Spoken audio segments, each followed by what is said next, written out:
大家好，我是小慧，欢迎您来到我的频道，也非常感谢您百忙之中收看我的视频。很多人以为上了年纪的人消化会变差，要少吃肉，但真的是这样吗？今年80出头的李大爷和同龄人一样，都被高血糖、高血压和高血脂等的慢性疾病所困扰。家里人认为年纪大了，吃肉多不好消化，就基本都给他安排素食，很少吃肉。可是在后来的体检中却发现，李大爷竟然被查出营养不良。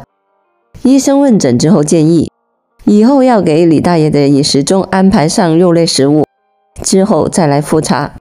很多老年人都带着疑惑，明明平时以蔬菜粗粮为主，老年人不吃肉真的有助于延年益寿吗？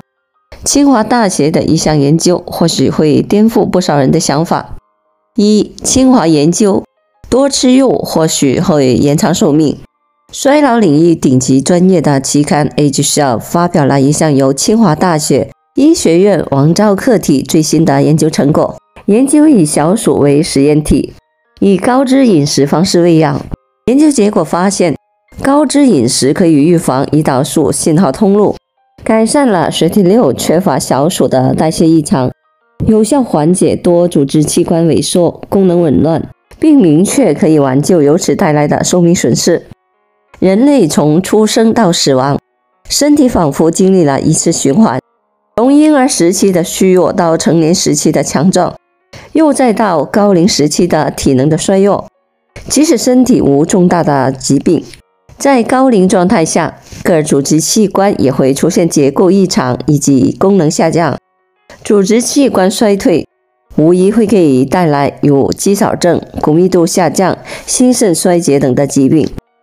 该研究发现，尤其是衰老末期的老年人，适当补充脂肪类的食物，可以通过提高机体脂代谢，降低糖代谢，进而系统性的干预机体代谢模式，改善疾病或衰老中末期的恶病质的状态。老年人不吃肉，身体会发生什么变化？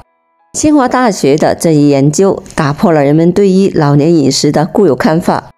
不少老年人认为吃肉会致癌、长胖、升高血压等等，从而选择多吃素。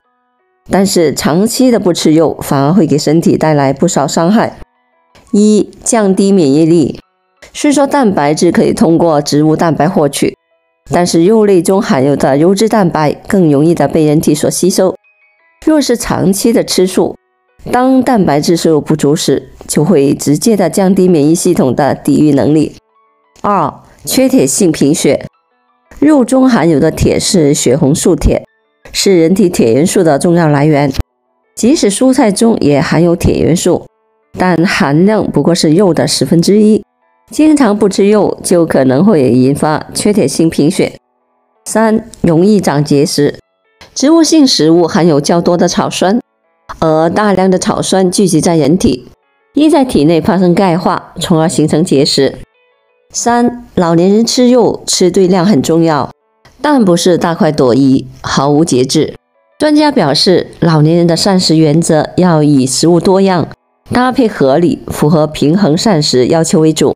推荐老年人常吃水产品、禽畜肉以及蛋类，平均每日摄入鱼虾以及禽肉类的食物50克到100克，蛋类25克到50克，畜肉瘦40克到50克。同时每日应摄入250克到300克鲜牛奶或相当量的奶制品，平均每日应摄入15到25克的大豆或者是相应的豆制品。年过50不妨适量的摄入这4种肉。随着年龄增长，胃动力变差，很多人年龄越大，吃肉的频率就越小，但吃得过于寡淡，人体的老化程度就越严重，反而将身体陷入了死循环。其实有4种肉，老年人不妨多吃，不仅可以满足身体的营养需求，还对身体有益。鱼肉。如草鱼、鲫鱼、鲤鱼等，鱼肉中含有的脂肪极少，含有大量的不饱和脂肪酸，能够有效地降低人体的血液粘稠度，预防心脑血管疾病的发生。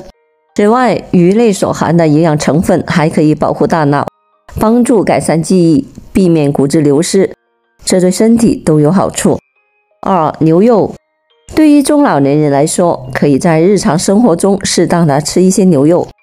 牛肉中瘦肉的脂肪含量相比于猪肉和羊肉来说要低很多，它不仅能够为人体补充足够的蛋白质，还能增加体内血脂，对于健康来说还是有很多好处的。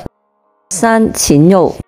鸡胸肉、鸭和鹅通常热量低，蛋白质含量高，如果注意烹饪的方式，就更容易被老年人消化吸收。由此可见，这也是一个很好的肉类选择。4. 虾肉。虾肉是一种典型的高蛋白低脂食物，只要处理到位，去掉虾头、虾线、虾壳，做成菜。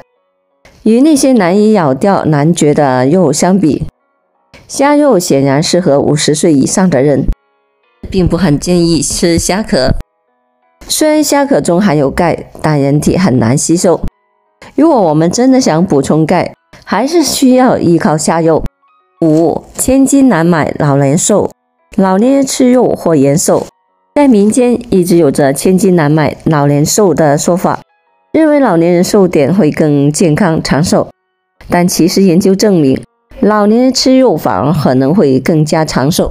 一项由11个国家联合调查的研究发现，摄入肉、鸡蛋等肉质蛋白的老年人，要比光吃素、吃素较多的老年人，患癌的风险相对更低，活得更加长寿。实验结果发现，每天蛋白质摄入量在40克以上的人，死亡率 18%， 而蛋白质摄入量低于40克的人，死亡率却达到了 31%。 老年人适当的补充肉类，可以预防营养不良，避免骨质疏松、肌少症，延缓大脑衰老等。因此，老年人也要在饮食中加入肉类，老年人也要适当的吃肉。长期不吃肉很可能会导致营养不良，毕竟肉类中的蛋白质很符合人体的需求。有研究证明，适当吃肉还可以起到延长寿命的效果。不过一定要注意健康的吃肉，在制作肉类的时候，尽量要保证细、软、烂等，这样更有利于老年人消化吸收。好了，朋友们，今天所分享的视频内容就到这里了。制作视频不易，朋友们，如果您觉得我分享的视频内容对您有所帮助的话，请您给我点个赞吧。您的每个留言和点赞都是我进步最大的动力，也非常欢迎您到评论区分享您的生活经验。非常感谢您的支持和鼓励，我们下期见。